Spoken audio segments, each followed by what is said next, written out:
की जंग अब सिर्फ मिसाइलों और ड्रोन तक ही सीमित नहीं है। ये जंग अब दुनिया के भविष्य पर सवाल बन गई है। 8वां दिन है और एक एक पल में आग, धमाके और मौतों की वजह से दहशत है। एक तरफ ईरान का 2 Promise 3 ऑपरेशन, दूसरी ओर इजराइल का अटैकिंग पलटवार और अब अमेरिका की एंट्री भी लगभग तय हो गई है। ऐसे में यह है वर्ल्ड वॉर 3 की चेतावनी। रिपोर्ट में समझाते हैं।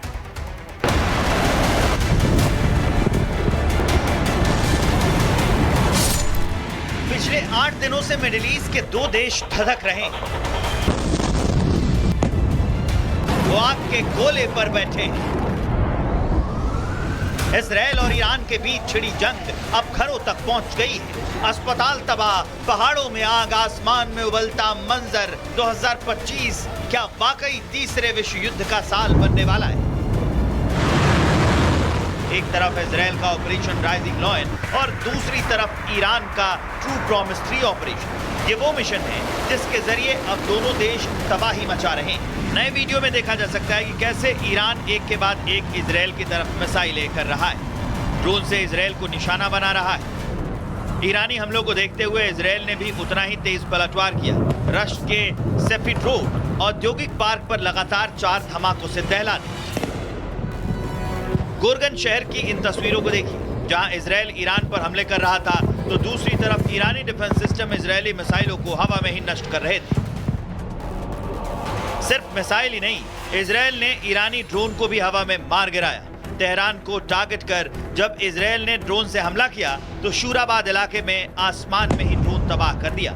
वहीं इजराइल की वायुसेना और नौसेना ने सैकड़ों ईरानी यूएवी को बेअसर कर दिया। आसमान में इजरायली ताकत का सबसे बड़ा प्रदर्शन देखने को मिला जब हवा में ईरान के 95% से ज्यादा ड्रोन और मिसाइलों को तबाह कर दिया गया।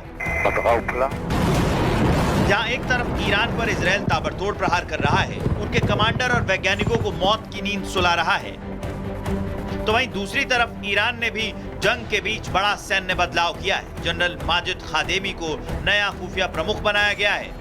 वहीं ब्रिगेडियर जनरल मोहम्मद करामी को IRGC ग्राउंड फोर्सेस का कमांडर चुना गया है।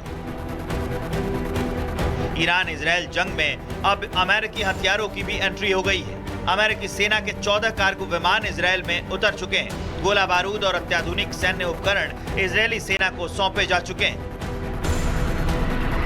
मिडिल ईस्ट में जंग अब रफ्तार पकड़ रही है। सवाल सिर्फ ये नहीं है कि अगला अटैक कौन करेगा, सवाल ये है कि क्या कोई बचेगा। Bureau report, Republic Bharat. तो एक विस्तारित रिपोर्ट हमने आपको दिखा दी। एक पैनल भी हमारे साथ मौजूद है, SP सिन्हा सर हैं और श्याम सर भी हैं। तो सबसे पहले श्याम सर, जिसका हम जिक्र कर रहे थे कि इसके युद्ध के बहुत सारे पहलू हैं, एक पहलू यह भी है, चर्चा यह की जा रही है कि जो नेतन्याहू हैं वो अपना राजनीतिक स्वार्थ सिद्ध कर रहे हैं, उन पर भ्रष्टाचार के गंभीर आरोप लगे हैं। 2020 में भी बहुत बड़ा बवाल हुआ था इजराइल में, तो इसके पीछे की कहानी क्या वो भी है, इसको भी तलाश लेते हैं। धन्यवाद, नमस्कार, जय हिंद, सनो वरुणा। 17 साल के राजनेता, राजनीतिक उनका कैरियर, 75 साल के नेतन्याहू, नाम रखा है राइजिंग लायन, दहाड़ता हुआ शेर जो मिडिल ईस्ट में अब उभर कर आया है। 75-80 साल से अपनी सभ्यता की लड़ाई, अपने को बचाने के लिए अपने वजूद की लड़ाई ये छोटा सा देश लड़ रहा है। और आप कहते हैं कि पॉलिटिकल जो उनकी अस्तित्व है वो खतरे में है, ये बात एक तरफ, और उनकी सभ्यता और उनके लोग एक तरफ। इनको अगर 2 पलटों में हम लेकर देखें तो हमें समझ में आएगा कि जब आप पर मार पड़ती है, आपका अस्तित्व ही खतरे में पड़ता है, तो नेता कोई भी होता उनकी जगह पर तो कुछ ना कुछ तो करता।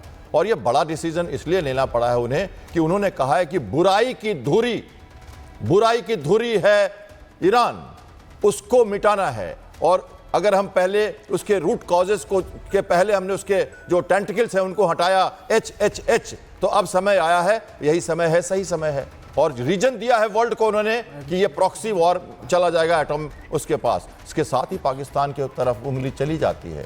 बुराई की धुरी तो वो भी है, टेररिस्ट तो वो भी पैदा कर रहा है, ये बॉम्ब वो भी तो दे सकता है। तो आप जो कह रहे थे सुबह अपने सेगमेंट में कि क्या पाकिस्तान भी इसमें इन्वॉल्व किया जाएगा, क्या पाकिस्तान का भी इसके साथ साथ क्लिंजिंग हो जाएगा, क्यों ये मुनीर, फील्ड मार्शल मुनीर कुछ सभ्यता की बातें सडनली करने लगे हैं, क्यों व्हाइट हाउस में उन्होंने कह दिया कि मोदी ने बहुत अच्छी बात की है, मोदी ने भारत को एकजुट कर दिया, इस लड़ाई ने जो हम देखते थे बचपन में मुहर्रम में हिंदू मुस्लिम एक साथ पाकिस्तान में, वो अब होगा, मैं वही दिन चाहता हूं। ऐसी बातें क्यों कर रहे हैं मुनीर, क्या मतलब है? ये ट्रंप ने, बड़ा ट्रंप पे तो कुछ नहीं खेल दिया है, ईरान के बाद पाकिस्तान की भी तो एटम बॉम्ब की क्लिंजिंग नहीं होने वाली है चुपचाप, या अटैक से हो या चुपचाप हो नेगोशिएशन से, वो खुद ना कह दें कि अब ये सब बम हमें नहीं चाहिए, गलत हाथों में जाएगा। बड़ी बात, अजीब सी बात कर रहा हूं मैं, और आपने प्रश्न किया था उसका उत्तर भी दे रहा हूं कि ये जो इंसान है इसने लड़ाई लड़ी है अपने वजूद के लिए, सभ्यता के लिए, और विश्व को बड़ा मैसेज है, इसलिए ही कोई सामने नहीं आ रहा। और ये जो कहता है ईरान कि मुझे इजराइल को खत्म करना है, एक सभ्यता को खत्म करना है, इस पर भी कोई साथ नहीं दे रहा।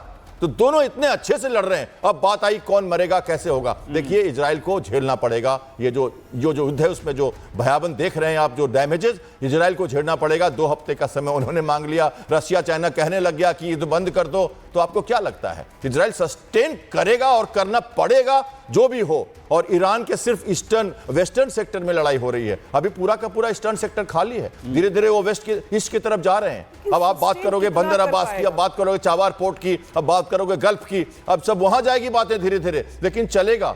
और उनको 2 ही दिन में कहते हैं खत्म करो इजराइल, वो भी प्रेशर टैक्टिक्स है। अब 2 वीक्स मांग लिया है, अब 2 मांग रहा है, और नाटो की मीटिंग में भी जा रहे हैं, तो बहुत कुछ बिहाइंड द कर्टन चल रहा है। ऐसा पीछे बड़ी खबर आ गई है जहां पे इजराइल ईरान जंग पर ट्रंप ने फिर से यू टर्न लिया है।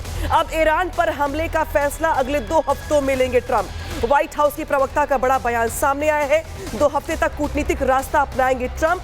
ईरान को परमाणु डील के लिए 2 हफ्ते का समय दिया गया है व्हाइट हाउस की ओर से, ये बड़ा बयान जारी किया गया है। इजराइल ईरान जंग को लेकर ट्रंप का यू टर्न सामने आया है, जहां पे हमले का फैसला अगले 2 हफ्तों में लेंगे ट्रंप। एसपी सिन्हा सर, मैं आपके पास आ रही हूं। ट्रंप के मूव को लेकर के, ट्रंप की स्ट्रेटजी को लेकर दुनिया भर की नजरें लगी हुई थी, लेकिन जिस तरीके से खबर सामने आ रही है, अब उन्होंने यू टर्न ले लिया है, तो क्या ये मान लिया जाए कि ट्रंप अभी कंफ्यूज है कि करे क्या इस युद्ध को लेके? बिजनेस करें या इजराइल का साथ दें, संबंध खराब करें, या मिडिल ईस्ट में तनाव पैदा हो जाएगा उससे जूझें? एसपी सिन्हा सर, क्या ट्रंप अभी कंफ्यूजन की स्थिति में दिखाई दे रहा है आपको? नहीं, मेरी तो अपनी सोच है कि मिस्टर ट्रंप का जो सोच है वो साफ नहीं है।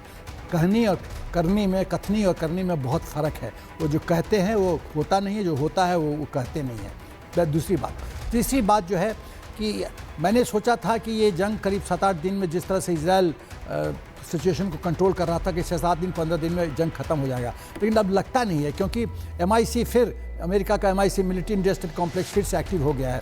जिस तरह से जनरल मुनीर गया है अमेरिका में और मिस्टर ट्रंप के साथ सौदाबाजी किया है, जिस तरह मिस्टर ट्रंप ने कुछ डिमांड्स दिए हैं कि बॉर्डर बेस का इस्तेमाल हमको दो, एयर बेस दो पाकिस्तान में, इंटेलिजेंस शेयरिंग करो ईरान का, और चाइना रूस से दूरी बनाओ, और वो मान गया है।